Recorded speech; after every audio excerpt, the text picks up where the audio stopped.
नमो नमस्ते गुरवे महात्मने विमुक्तसंगाय सदुत्तमाय नित्याद्वयानन्दरसस्वरूपिणे भूम्ने सदा पारदयाम्बुधाम्ने नमस्ते नमस्ते विभो विश्वमूर्ते नमस्ते नमस्ते चिदानन्दमूर्ते नमस्ते नमस्ते तपोयोगगम्य नमस्ते नमस्ते श्रुतिज्ञानगम्य स्वाराज्य साम्राज्य विभूतिरेषा भवत्कृपा श्रीमहिमप्रसादात् प्राप्ता मया श्रीगुरवे महात्मने नमो नमस्तेस्तु पुनर्नमोस्तु नमो नमस्तेस्तु पुनर्नमोस्तु नमो नमस्तेस्तु पुनर्नमोस्तु नमस्तस्मै सदैकस्मै कस्मै जन्महसे नमः यदेतद्विश्वरूपेण राजते गुरुराजते यदेतद्विश्वरूपेण राजते गुरुराजते Hari Om Tat Sat. Now, yesterday, comparing the special background of Bhagavad Gita compared to all other scriptures, the backdrop in which the discussion on this absolute truth, ultimate truth is had, we had pointed out that Bhagavad Gita, the salient points, the revolutionary points of Bhagavad Gita. Number one, our usual myth and excuse of not finding time for spiritual sadhana has been completely blasted by Bhagavad Gita. Nobody can say that I don't get time because I have to work in the office or I have to work household work or anything. Even if I am an extremely busy social worker, we cannot think of anybody more busy than Arjuna in the battlefield.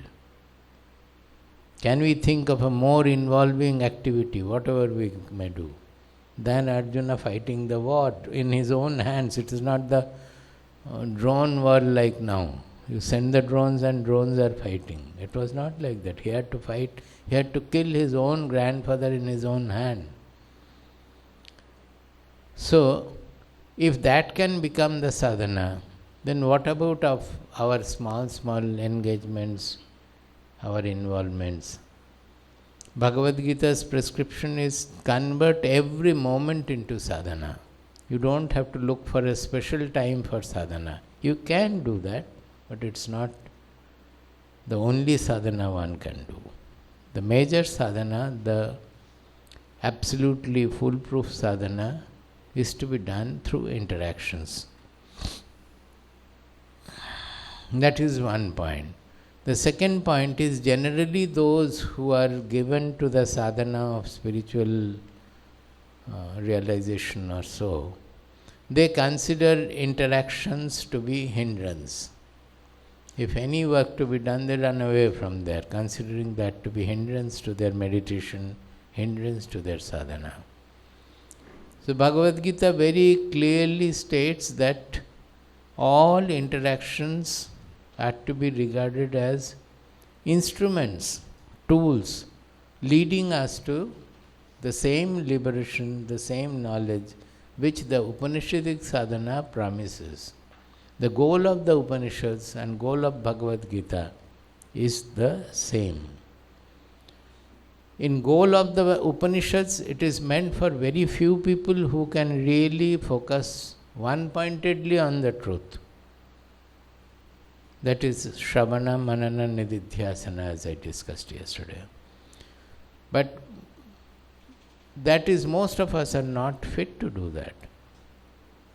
And even if we do that also, that will not make our every moment, the interactional part of our life, divinized. Whereas in Bhagavad Gita, we don't have to shun the interactions, but all the interactions will be converted into sadhana by changing our attitude, changing the attitude of the mind.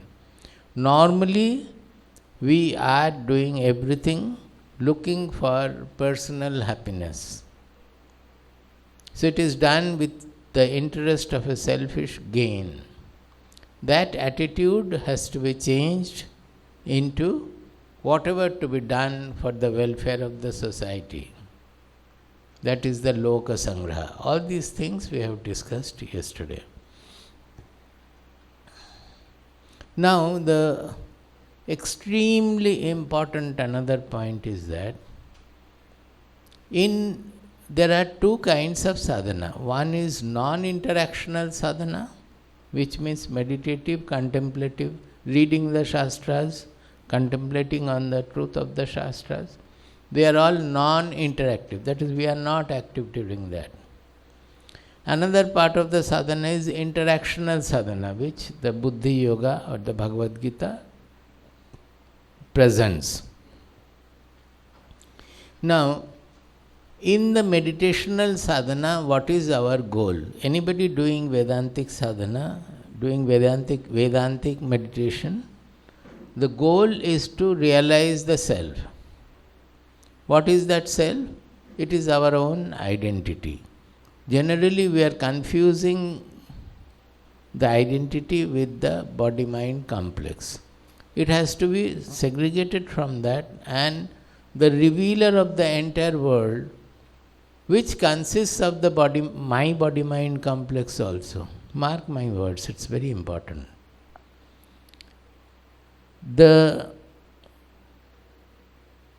self or the consciousness or the Atma, it reveals the whole world, the world which consists of my body-mind personality also. My body-mind personality is a product of nature, it's a product of the world. You can see that is existing in the whole creation. My body-mind personality is also a small speck. So it is revealed by the consciousness. The whole thing is revealed by the consciousness. So in meditational sadhana, we try to experience directly, first-hand experience of that I or the consciousness or the Atma or the Brahman, whatever you may say. They are all the same. First-hand knowledge, first-hand experience of that Atma we would like to have through meditation. Now, if our interactional life also has to become a sadhana, then the goal of the interactional life also will have to be the same. Now, any fool also will understand that if we think of the Atma, how can I interact? When I am fighting the war, how can I think of the Atma? I have to think of the weapons, I have to think of the enemy, I have to think of everything which I am doing. So, the truth and the secret is not there. The secret is that the goal of the meditative sadhana, which is the Atma, what is that Atma? What is the dimension of that Atma? What is that Atmic dimension? That Bhagavad Gita, Upanishads, all are presenting the same Atma. What is that? That is not even one, it is transcendental. If you say one, there will be a concept of two. So we generally say it is one, That means it is not multiple in multiple bodies, it is not different in different bodies. But it is not even one, it is transcending the concept of number even, because it is the revealer of all the objects. It is not like an object. Object you can count, it is one, the whole creation is one, and the graha nakshatras are many. All this counting you can do with the object. Thoughts you can count. There's so many thoughts are there in my mind. They are coming up and going. The emotions you can count. What are the emotions you can see differently. But the seer of everything, the revealer of everything, that is not an object. So we cannot have a count there. But we say one, it is actually transcendental. Now the dimension is that such an Atma or our identity, it never gets affected by anything. The Sukha is in the mind, the Atma is revealing that. The Dukkha is in the mind, the Atma is revealing that. The anger is in the mind, the Atma is revealing that. The Buddhi is dull or sharp, the Atma is revealing that. The Atma doesn't become dull or sharp by that. Suppose the sun is revealing the rose as well as the garbage. Is the sunlight becoming fragrant or putrefied by what it reveals? It just reveals. Suppose the electricity, all these are operating by electricity. The fan, wind, the light, the sound system, all are different, is it not? One is sound, the two are sound, one is air, sparsha, another is to be seen. But what are they? If the electricity goes, all these will go. But the electricity, are you able to see? Nobody has ever seen an electricity. Truly speaking, whether it is there or not also nobody knows.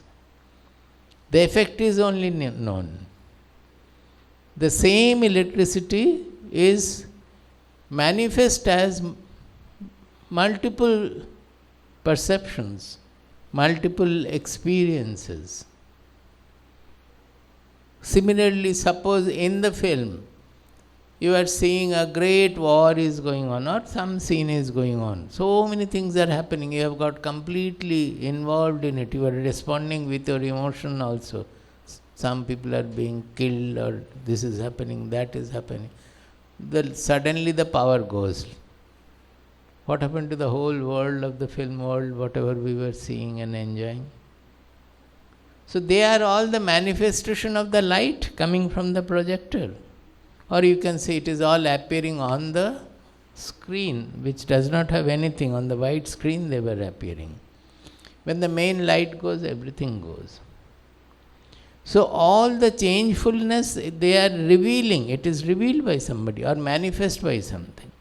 But it does not undergo any change at all. In the case of the Atma, it reveals everything, but it does not undergo any change at all. So this is a dimension of the Atma, that it is unaffected by anything it reveals. It is even beyond infinity. We can say infinity, but it is beyond infinity, because infinity is a concept of the mind, which is revealed by the Atma. So it is even transcending infinitude, transcending zero, transcending infinitude. It doesn't cling to anything, even more than space. So the basic ignorance that we have is we think that we are small, encapsulated by the body-mind complex. That I we think of is inside the body-mind complex. It is small, it is different from all others. And the knowledge is that I is all pervading, we may say, but the I is only one, transcendental, in which the whole universe appears to be. Which universe? Which contains my body-mind personality also. So can we call that consciousness inside the body-mind personality or body-mind personality inside the consciousness?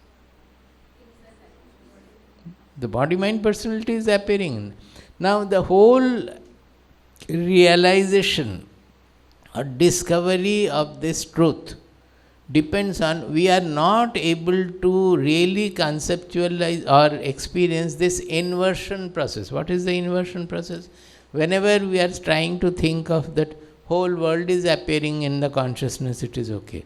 But we are not able to include in the word my body, mind, personality also. When we understand that the body, mind, personality also is a part of the world and the whole thing is appearing in that consciousness, then that consciousness, can it be an individual consciousness? It will be the consciousness in which the whole world, including my own individuality, is also appearing. Only when we can think about it and conceive of it, we will understand the universal dimension of the Atma. Now, this is what we already are, but we are not able to see because of our ignorance. So, in the Shastras, the basic ignorance is that this cover on our real identity, nothing else. It is as simple as that. That we are infinite, that we are no limitation, that we have no affectation, that we are not multiple or fragmented. That truth is covered. Now that covering has to be removed. So this covering is called ignorance. Where will the ignorance be? In the Buddhi. The understanding is taking place in the Buddhi. Any understanding, the fundamental Buddhi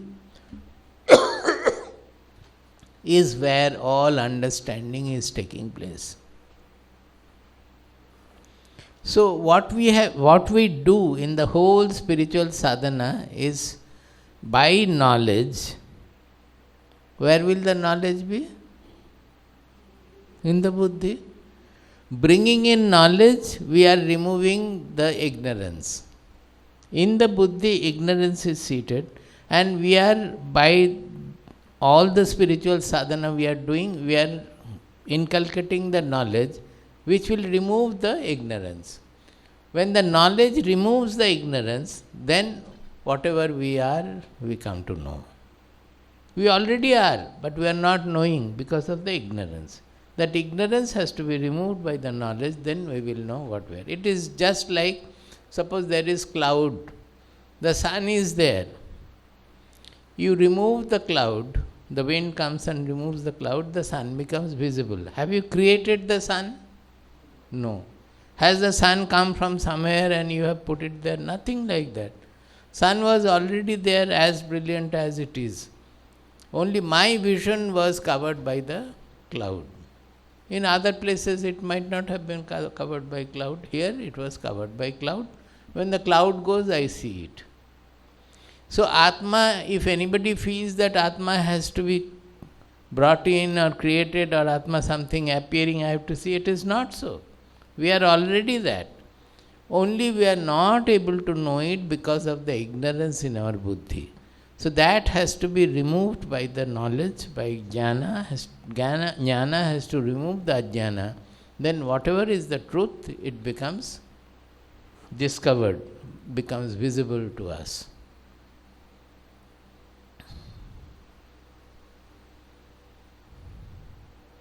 So our Shastras, they call it that ajnana is called avidya. There is another term. They say avidya has got two powers. One is avarana shakti. Avarana means covering, which covers our real identity and makes us think that we are small, encapsulated by the body-mind complex. Everybody is different, separate. The moment our real identity, universal identity is covered, we start thinking that I am small. The moment the real identity is covered, the other power takes over. What is that? Vikshepa Shakti. Vikshepa means scattering. The moment we forget that we are universal, we start believing we are small, segregated fragmented selves, we start running after things, running away from things. That is, this I like, so I cling to that, I run after that. This I dislike. Actually, there is nothing to like, nothing to dislike. It is all in me. If I know that, then we will not run after. So, from there comes all the jealousy, greed, competition, all the corruption is coming from there. So, the real solution lies in this knowledge, that all the smallness, all the deformations of our personality, to remove all that, only that covering, the ajnana has to be removed by jnana. This is our Shastric principle.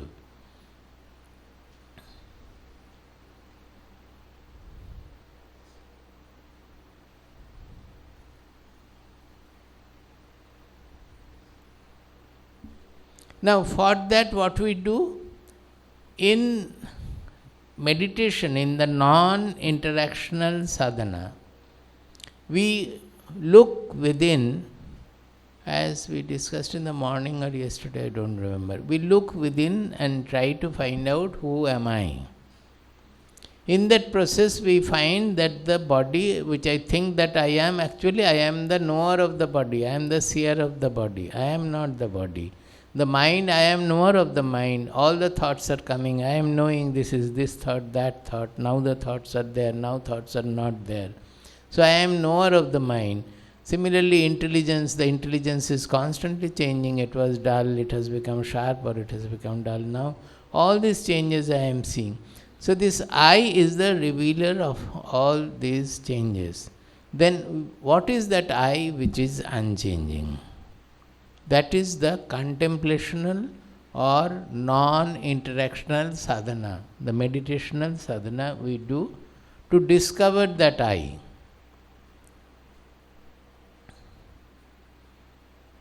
Now, when we try to do that, what happens is that we are right from birth, we are given to seeing something different from me, is it not? All objects, you say, or in the thoughts or whatever, we are in the habit of seeing something different from us. We have never seen who am I. So that habit doesn't go. So when we want to discover myself also, we try to see myself as something different from me. You get this point? Whereas now I want to see who am I. But because of our habit, I would like to see that I as different from me. Kabhi ho sakta hai kya? Can anything ever it happen? If I discover as I as different from me, then is it I? It's not the I, it's some object. Object means subtle object, but it is different from me. I am seeing it as an object. I am the subject, I am seeing that object. So that is the greatest hurdle in this discovery through meditation. That however you may try, you are again and again caught in the process. That you will think that, oh, today mind is peaceful, today I will discover the self. How will you discover? Self always, you are the self. So until you abandon the tendency to discover something different from you, you will not be able to know the self. Do you understand my language? That our tendency to see the self or know the self as different from me, it is making the self non-self. Is it not? If I see as different from me, means it is not the self. So the tendency to discover the self as something different has to go. This is where vichara is necessary. Without vichara, even meditation will not become successful. We will be trapped by something or other. Vichara is the last word in this knowledge. Without vichara, you cannot succeed in meditation also. So when we understand that, then what should be our effort? First thing is that we have to surrender the desire for self-realization. वो self हमसे अलग कुछ है ही नहीं. Self is not different from me. I have been running after self, thinking that it is different. That as long as I have desire to discover the self like that, automatically I will make the self different from me. That desire will make the self non-self. That is one point. The second point is any effortfulness has to go. That is why every day morning in your silent sitting I say that you have to become effortless. Because effort means you are trying to do something, you are trying to look for something. That means you are small and you are wanting to have something. Whereas you are everywhere. You don't have to have anything at all. So when you become effortless, that is why the surrender or samarpana buddhi, or it is called sharanagati, that is called the greatest sadhana. In Yoga Sutra also, up to 20 or 21, they have discussed what is yoga, how to attain, how to win over the frictions in the mind, all the kinds of corruptions in the mind, the impurities of the mind. Everything has been discussed quite in detail, giving various definitions and all. Finally, going to 22nd or 23rd, I have forgotten the number, they are saying, Ishvara pranidhanat va. Is the sutra is called? Ishvara pranidhanat va. Ishvara pranidhana means surrendering everything to the Lord. Whether it is Lord or Guru or anybody, it doesn't matter. The surrender is an attitude of our being. Who knows whether Lord Bhagavan is there or not? How can he surrender to the Bhagavan?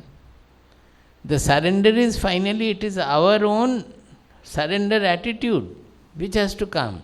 For that we are using God or Guru or anything as a secondary thing. That to whom I can feel the attitude of surrender. Otherwise I will not feel the attitude of surrender. Unless we have somebody great like God or Guru or somebody, the surrender becomes difficult. But truly speaking, the surrender is our own attitude. If you can generate that attitude, that is the best. So we have to surrender. By surrendering, what will happen? You will no more try to discover the self or try to see the self or try to know the self as different from you or as same as you. All those efforts will go. You will simply say that I don't know what I have to do, where I have to go. This is a path I have not read. I don't know anything at all. O Lord, O Guru, you take me wherever I have to go. I am sitting here. That's all. Like Buddha, you will sit until ihasane shushyatu me shariram tvagasthimamsam pralayam jayat. Buddha's determination that he went around, he is there, could not find. Finally he sat under the Bodhi tree, and this shloka is assigned to him at that time. I am sitting under this tree. May my body, all the flesh, the bones and blood and everything get merged in Prakriti. Ihasane shushyatu me shariram tvagasthi mamsam pralayam cha yatu. Aprapya bodhim bahukalpa durlabham. Bodhim means to know that consciousness, bodha, which is actually this consciousness is always there. Suppose this microphone, how am I seeing? Unless it appears in my consciousness, will I know that this microphone? Everything is appearing in the consciousness. Suppose, forget about outside. If you close your eyes, some thought has come. How am I knowing? Where is the thought? It is in the consciousness. But because our habit is to always see small, small things. So, we see the what is appearing and we miss the where it is appearing. Just like we see the waves in the sea but miss the sea. Had it been like that? We miss the ocean but see only the waves. So in the consciousness, in the ocean of consciousness, all these things are just small, small appearances. And whatever appearance है उसको पकड़ के बैठ जाते हैं. ओह, बहुत अच्छा है. Either it is अच्छा in the sensory sense, or some people have fascination for spiritual experience. Oh, thoda electric current. Today somebody was saying, yesterday. अरे इलेक्ट्रिक करंट शरीर में आने से क्या होगा? Well, they all come to inspire you, that's all. Will you, with that electric current, you will become realized. But we hold on to all these things. If meditation, some little experience is there. One person was there whose head used to become like this, like this, like this. And the whole life he was feeling that that is a great experience. And it never stopped. Because we become fond of that and automatically by our ichha, it continues. Various things are there like that. We have to apply our vichara and hold on to what is real, what is the ultimate. Morning we were discussing about viveka buddhi. This is all viveka. In contemplation sadhana also it is the viveka.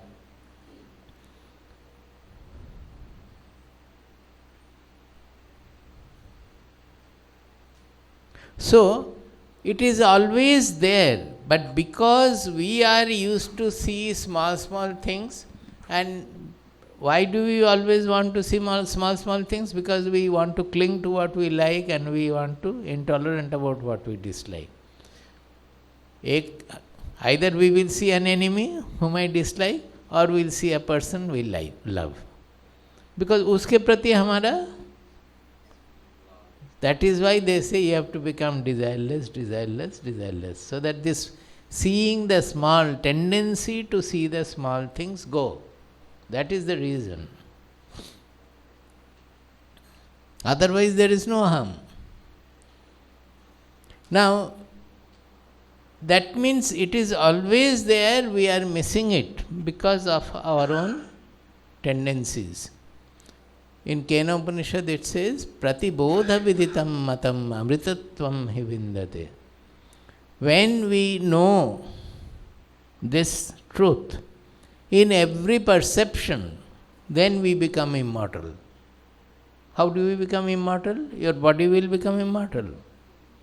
You will discover that the I we are referring to, that I never changes. It doesn't have birth, it doesn't have death, it never changes at all. That is the immortality. Immortality cannot be there in anywhere in the world. It can be only to the consciousness, which never changes.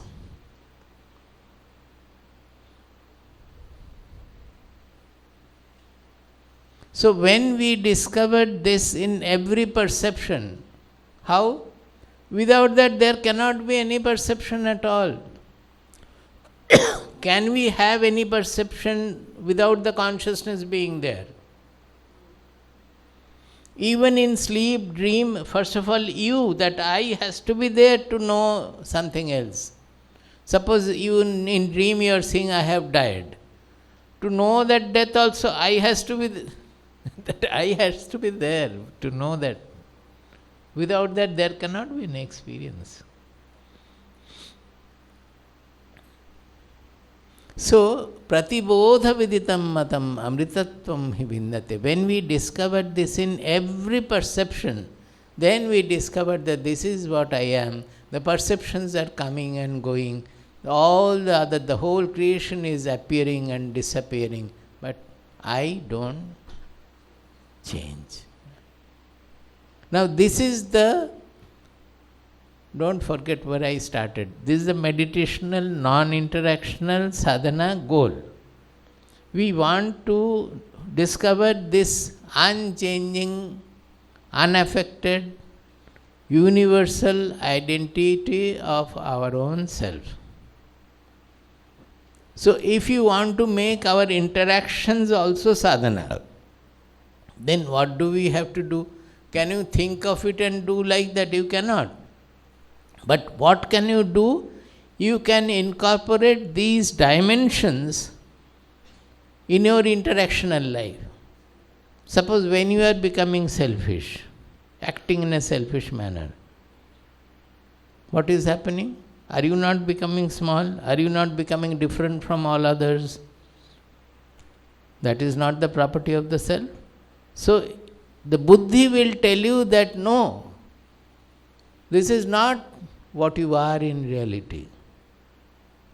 You have to replace your self-centered, selfish attitude by a selfless, universal attitude. That has to be in every moment. When you are speaking ill about something, immediately the Buddhi will tell you that why are you speaking ill about somebody? Whenever we speak blamefully about somebody, actually where is it, the blame, the dosha of blame, the impurity of the blame, where is it? In our own mind, not in the person. By praising somebody, when we happily praise another person, appreciate others' guna, by that our mind becomes purer and better. So, that is why this Bhagavad Gita yoga is called Buddhi yoga. Because in every action, karma yoga it is, but normal karma will not make it yoga. In the karma, if you apply this yoga buddhi, this atmic dimension, then it becomes the Buddhi yoga or karma yoga. Is it clear or not? कल फिर clear रहेगा या नहीं रहेगा?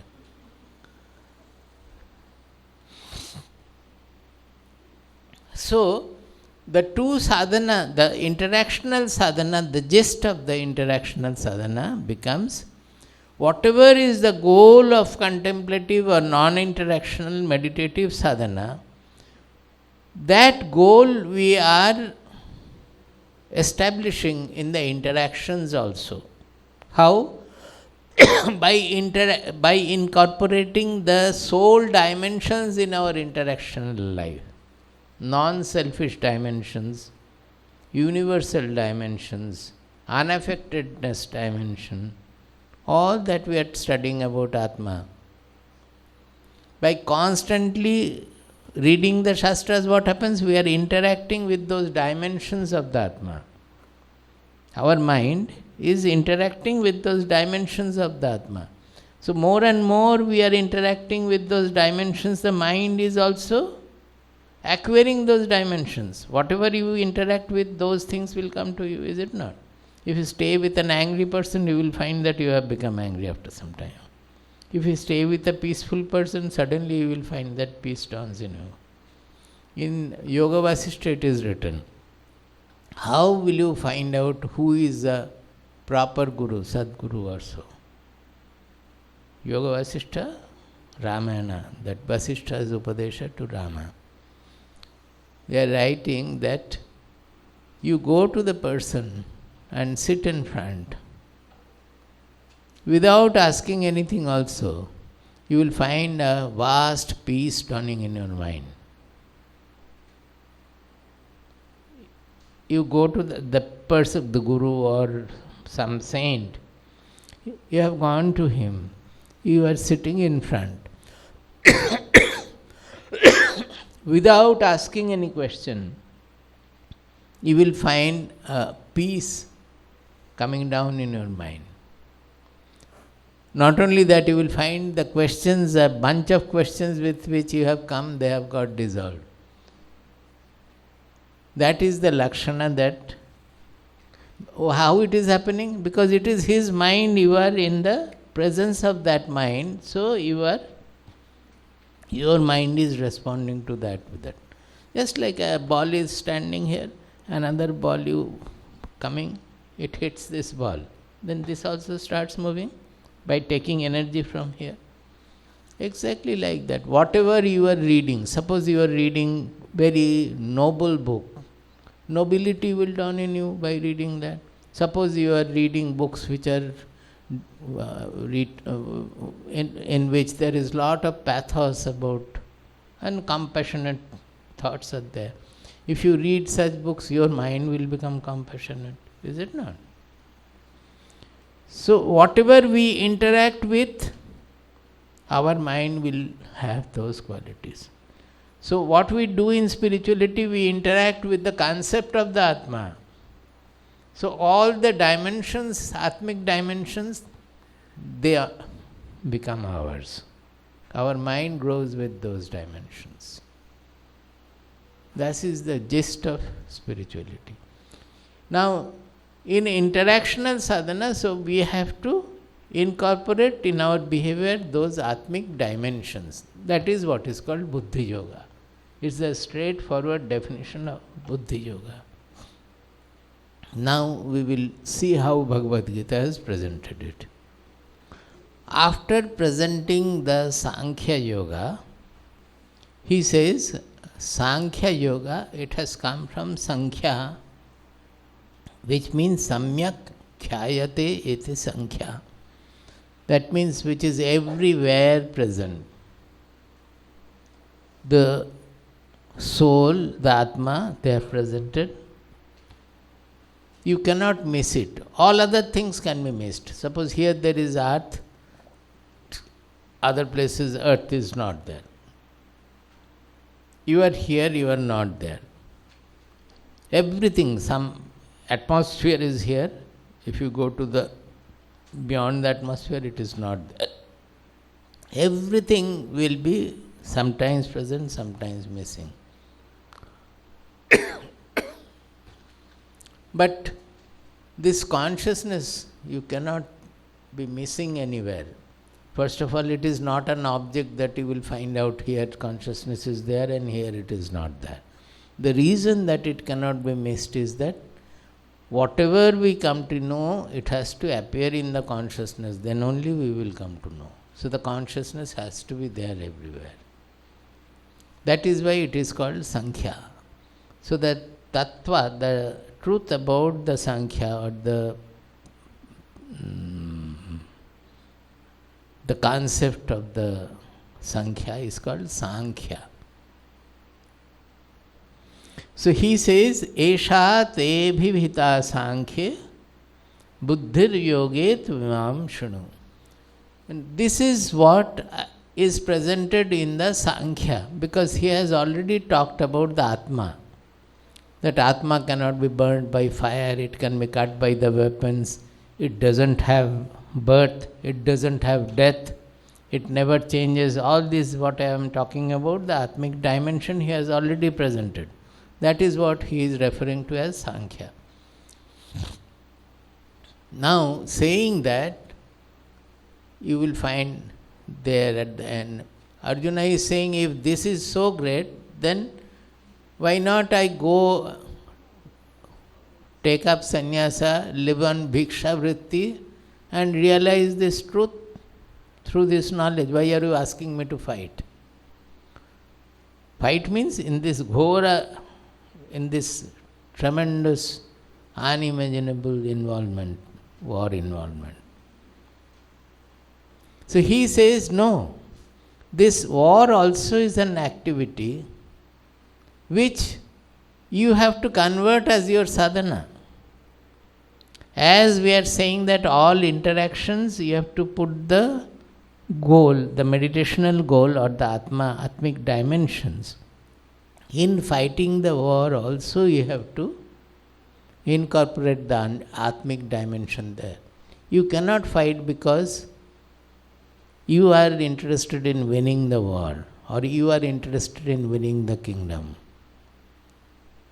it has to be fought because of the society.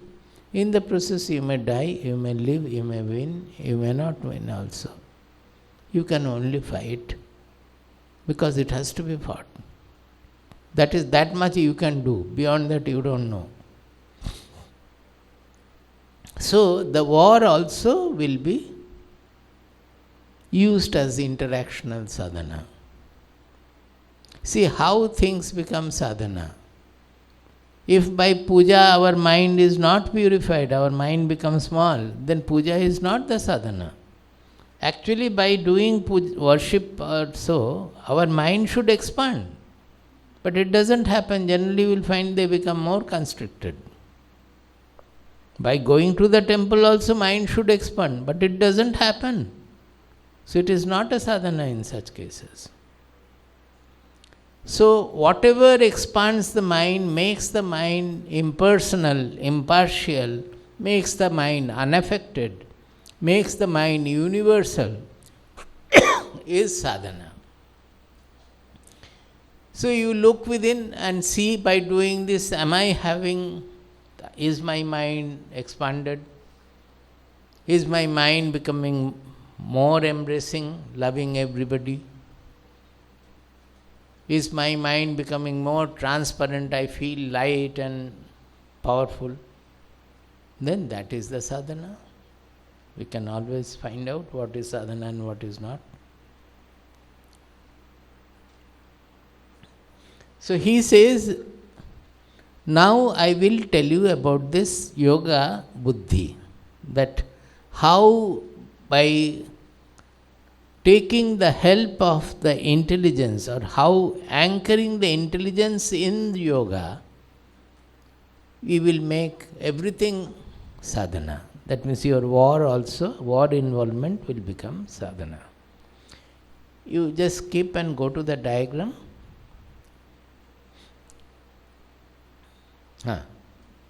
See, this is what is the fundamental of Buddhi Yoga. I have written, slavery to the world, life controlled by raga dvesha. Our life, see your attraction and repulsion towards world objects and situations.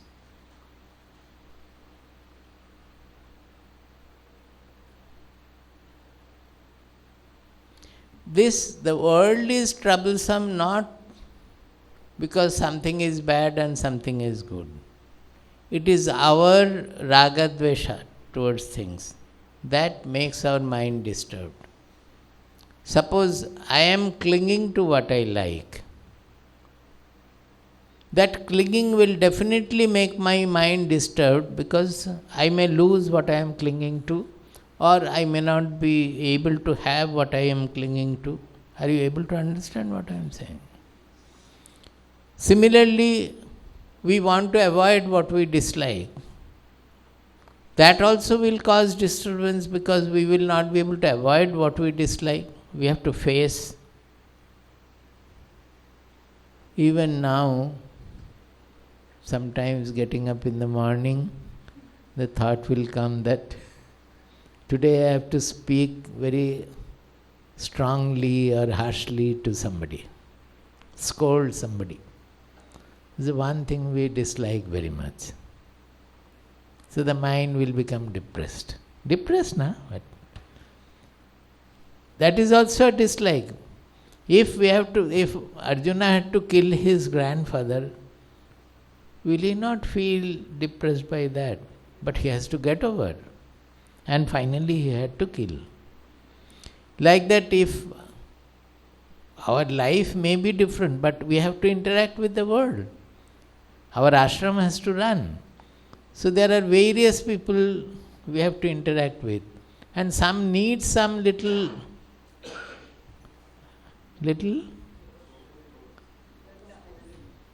not scolding, I want to say some rough handling. In Bengali we call it adong dholai. Hindi है कुछ उसका? वो धोबी के पास जब देते हैं ना, हम बोलते हैं कि धुलाई तो है, आड़ंग धुलाई बोलते हैं। जो सफ़ेद चीज़ है वो दागी है, वो दागी जाता नहीं है आराम से, तो उसमें सोडा डाल के वो कभी कभी कपड़ा फट भी जाएगा इतना, तो वो हमें केयरफुल होना है कि कपड़ा फट ना जाए। But other thing of the आड़ंग धुलाई we have to give, otherwise the dirt will not be removed. So to remove, to purify the minds, sometimes this is a necessity. So sometimes these likes and dislikes are still there. Getting up in the morning, why the mind is today not cheerful? It's early morning, why the mind is not cheerful? Then I will know, oh, today I have to speak to him. I have to tell him some unpleasant things. मन बिगड़ जा रहा है. No, that should not be allowed. ठीक है, बोल देंगे, क्या है, आराम से बोल देंगे. I generally speak in a joking manner. When very harsh things have to be said, I speak in a joking manner. The person will understand. So that, why did I say all these things? The raga dvesha, that is the trouble in our interaction with the world is not because of the world, but because of our own raga dvesha. That we cling to certain things, what we like, and we hate or we are intolerant of facing things we dislike. That makes the world disturbing. If there is war, there is war. What is there? But we dislike war because we don't want to face war. War will be there. How many galaxies are getting destroyed every moment, perhaps? Huge. A galaxy getting into the black hole, getting destroyed. What is the small, small wars here and there? Everywhere in nature, destruction is part of nature. As creation is there, destruction also is there. But we always we don't like the death, we don't like the destruction. If all people would have lived, will you be able to survive? That means we are not facing the reality there. So it is shown that our life is controlled by raga dvesha, that we become slave to what we like and dislike also, in a way, in the reverse manner. So basically it is the likes and dislike of the sense organs and the body. Following that, the mind, whatever the perceptional dislikes, likes are there, the mind will be following that. Mind will be suffering from raga dvesha. Following the mind, the buddhi also will be having the raga dvesha. Why are we slave to the world? Suppose you have money, that is not a negative point, or there is no problem at all. But what happens is that initially we need money. Now when money comes and the needs are fulfilled, then we want more and more money. And then money becomes the trouble spot. That is, if we are afraid of losing money, or we are afraid of losing our position, even if when we are very rich, we want to become the richest person, or 1 in the 10. If we go down 1 in the 15, it becomes a great disgrace. Is it not slavery to money? Money or property or wealth? So one is to fulfill the need, another is to becoming slave to that. Food is and good food you can like, it is very good. Good food should be nourishing to the body and all. But suppose the moment we don't get and we get angry because that day we don't have that, then we are becoming slave to the food. So we are actually slave to the world because we are controlled by the raga dvesha of our indriyas as well as our mind. That raga dvesha makes us slave to the worldly situations. And what Bhagavad Gita wants us to do is the next slide.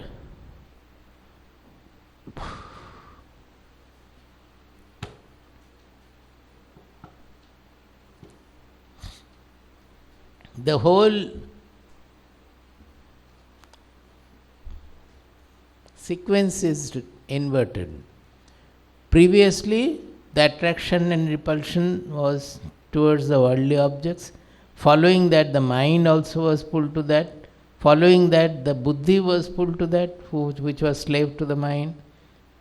That was the situation. Now, what are we doing? We are anchoring the Buddhi to our real identity. That is the Atmic dimensions. Understood? याद है तो अभी बताया है. What we are doing is that Atmic dimensions or the Atma, our real identity, we are anchoring the Buddhi there. How do we anchor the Buddhi? We will have an iron anchor. By constantly doing vichara of that. Vichara is the anchor there. That no, this is what I am, my real nature. I should remain. Suppose you are very, very affected by a simple thing also. People get affected. हमने कुछ बताया, I told something and they did not listen. So we get affected. So affected that our ego starts what? Getting heated.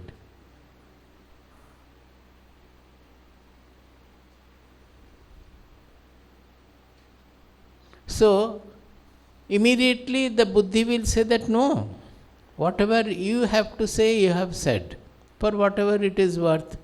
If people take it, it is fine. If people do not take it, what can you do about it? It's fine there also.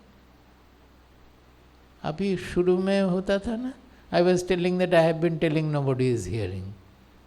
Our about light and all, we were having discussion.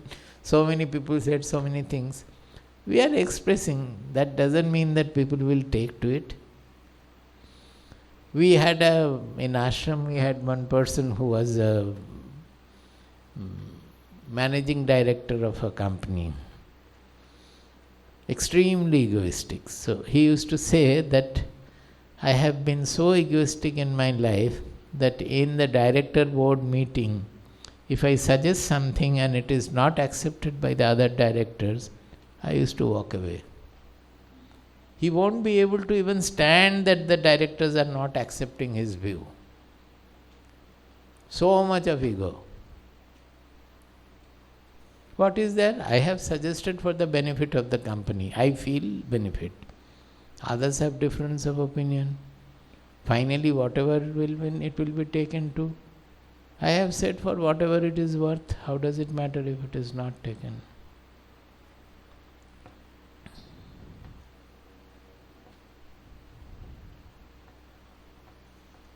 So, this Buddhi, when it is done with the vichara of our real identity, then we call it the Viveka Buddhi. The Buddhi becomes Viveka. The Buddhi we call Viveka Buddhi or Viveka when it is able to discriminate between what is worldly and what is non-worldly, or what is permanent, what is impermanent, what is nitya, what is anitya. Now, when we anchored the Buddhi in that, and the Buddhi, such a Buddhi is called Viveka Buddhi, there is lot more to be told because lot of things are there from Kathopanishad there. Then what happens? That Buddhi, the mind following that Buddhi will be enlightened by the Viveka. Earlier the mind also was guided by a Buddhi which was already corrupted, having the desire. The Buddhi was slave to the Ragadvesha. Now the Buddhi is freed of Ragadvesha. It has become enlightened Buddhi, Viveka Buddhi.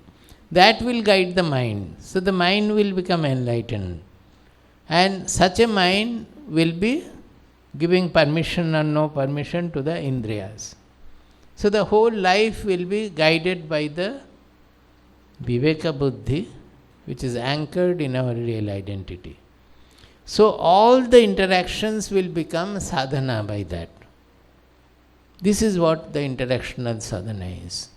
So whether we do meditation, we are trying to attain that identity, or we are in the interactive state, then also we are trying to incorporate the same dimensions of the soul. So that by that the whole life, all the moments of wakeful life will become sadhana. That is what Bhagavad Gita aims at. So nobody can say that I am not getting time for sadhana. You have to stop saying that. Many of you must be saying. There is no time necessary for that.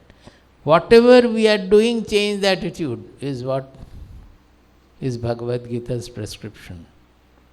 You are now doing with the attitude of selfish gain, self-centered motive. Change it to whatever to be done for the welfare of the society or so. Whatever comes to be done, we will do without looking for any personal gain. This happens out of the knowledge also. When we understand that nobody becomes happy by gaining anything from the world, then automatically we don't look for happiness by doing anything. We do out of happiness, because the moment we leave that I am doing this so that I will become happy. So this is very well described in the 3rd chapter. See, Arjuna had asked that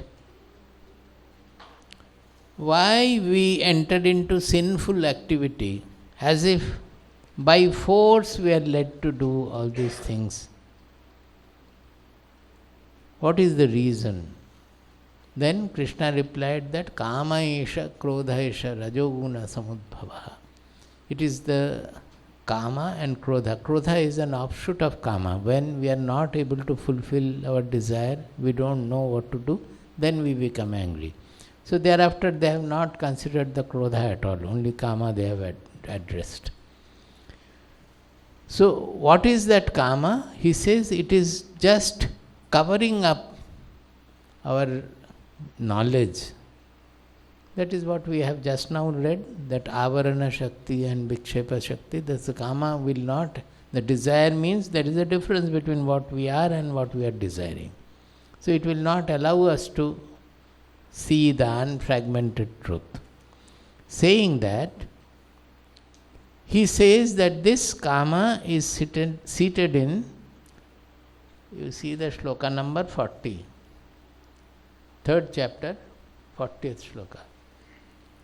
Indriyani mano buddhi asyadhishthanamuchyate etair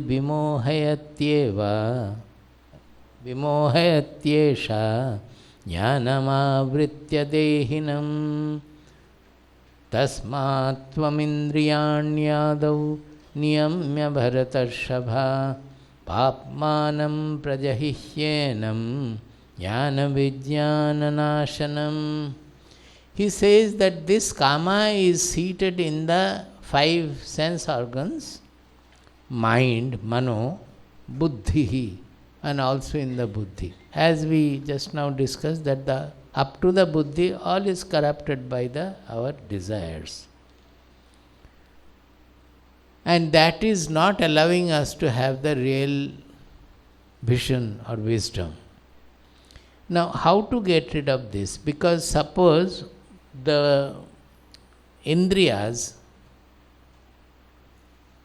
okay, let us read the next one.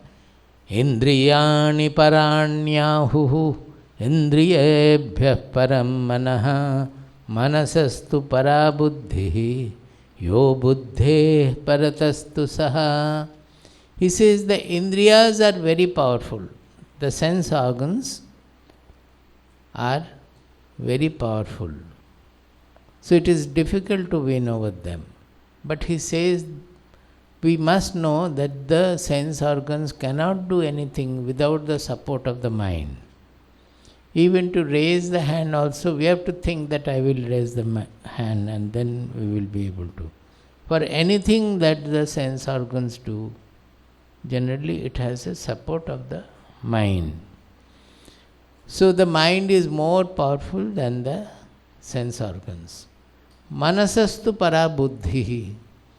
The buddhi is more powerful than the mind, because it is the buddhi who is guiding the mind, taking it to do many things. Now, they are saying that the corruption goes up to the indriyani mano buddhi. The buddhi is also corrupted by the desire. By desire, greed, everything. So, an already polluted buddhi, how will it purify the mind? It will not be able to. Do you understand? And a corrupted mind, how will it make the indriyas behave in a pure manner or proper manner? It will not be able to. So we have to look for something which is not corruptible, where the desires do not reach. We have to catch hold of that point.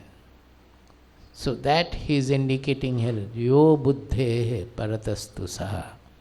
There is something transcending the buddhi. Saha, that what I am trying to indicate, Krishna says, which is transcending the buddhi. And the corruption goes up to the buddhi. So that is not polluted by buddhi. What is that? That is our real identity, the soul, the self, or whatever. So that is the pure position. So we have to anchor the buddhi there to purify the buddhi. Then that buddhi has to help the mind, and that mind will have to control the indriyas. The whole thing becomes inverted. He says, evam buddhe param buddhva. That which is transcending the buddhi, know that. Samstabhya atmanam atmana. Then get fully established in that. Jahi shatrum mahabaho kamarupam durasadam. By that you will be able to win over. We will discuss it again in a little lighter way. So, the full interactional sadhana, it is absolutely step by step they have given. As the Atmic dimension has to be incorporated in the buddhi. Or in other words, the buddhi has to be anchored in the soul or in our real identity. By that, the buddhi has to become viveka buddhi. The purified buddhi or enlightened buddhi is called viveka buddhi. Then that viveka buddhi will purify the mind and guide the mind. By that, the mind will be led to all noble thoughts and everything, the Atmic dimensions. Then the mind working with that Atmic dimension will be working on the body and the sense organs. So naturally they will be guided properly. कुछ समझ में आया? नहीं.